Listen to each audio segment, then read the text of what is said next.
The murder of Al Oki Kite in May 2004 is one of Denver, Colorado's most unsettling and mysterious unsolved crimes. A kind-hearted man with no known enemies, Kite was tortured and brutally murdered in what investigators believe was a highly calculated and possibly personal attack. More than a decade later, the case remains open, baffling detectives and haunting the community. Al Kite, affectionately known as Oki, was a 53-year-old financial analyst originally from Virginia.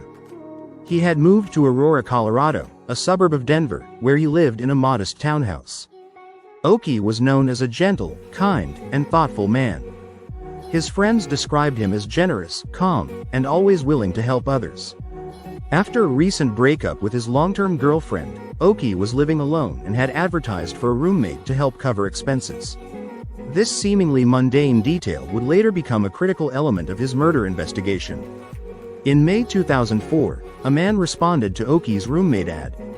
He appeared polite, soft-spoken, and well-dressed. He called himself Robert Cooper, an alias. He provided all the necessary credentials, including identification and references. But what Oki didn't know was that this man was an imposter who had used a stolen identity and fabricated a fake background. Neighbors reported seeing the man around the property in the days leading up to Oki's death. He even helped Oki carry groceries and acted entirely normal. But behind the facade, he was planning something horrifying. On May 24, 2004, concerned co-workers contacted the police after Oki failed to show up for work.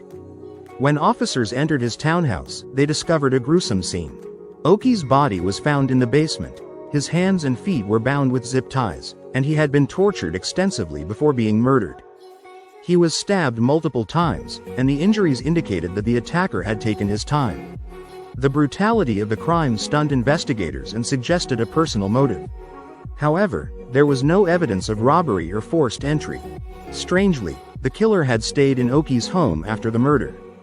He took a shower, ate food, and even slept in Oki's bed. Before leaving, he attempted to erase his digital footprint, wiping down surfaces and removing signs of his presence. But investigators were able to recover partial fingerprints and DNA from the scene. One of the most perplexing aspects of the case involves a series of phone calls made by the suspect using Oki's cell phone.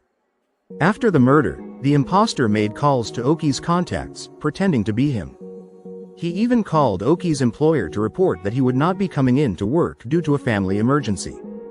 These calls were believed to be an attempt to delay the discovery of the body, buying the killer time to escape. This level of manipulation and planning led detectives to believe the murderer was organized, intelligent, and possibly experienced in deception. Police later discovered that the name and ID used by the suspect, Robert Cooper, belonged to a man in another state who had no connection to the crime. The imposter had gone to great lengths to build a believable backstory using real and stolen information. It remains unknown how he acquired this information or why he targeted Oki specifically. Investigators explored various theories, including mistaken identity, a random act of violence, or a hired hit, but no solid motive has ever been confirmed. Partial DNA and fingerprint evidence were collected at the scene, but as of today, they have not matched any known individual in national databases. The lack of forensic leads has stalled the case for years. Despite this, the Aurora Police Department and local FBI agents have continued to revisit the case periodically. New forensic technologies have been considered, and composite sketches of the suspect based on eyewitness accounts were released to the public. Some believe the murder was the work of a professional hitman. The level of control, the impersonation, and the post-murder behavior suggest someone who was confident and methodical. Given the level of torture inflicted on Oki, others believe it was a deeply personal attack, possibly by someone with a grudge. However, there has never been any confirmed evidence that Oki had enemies or had been involved in any disputes.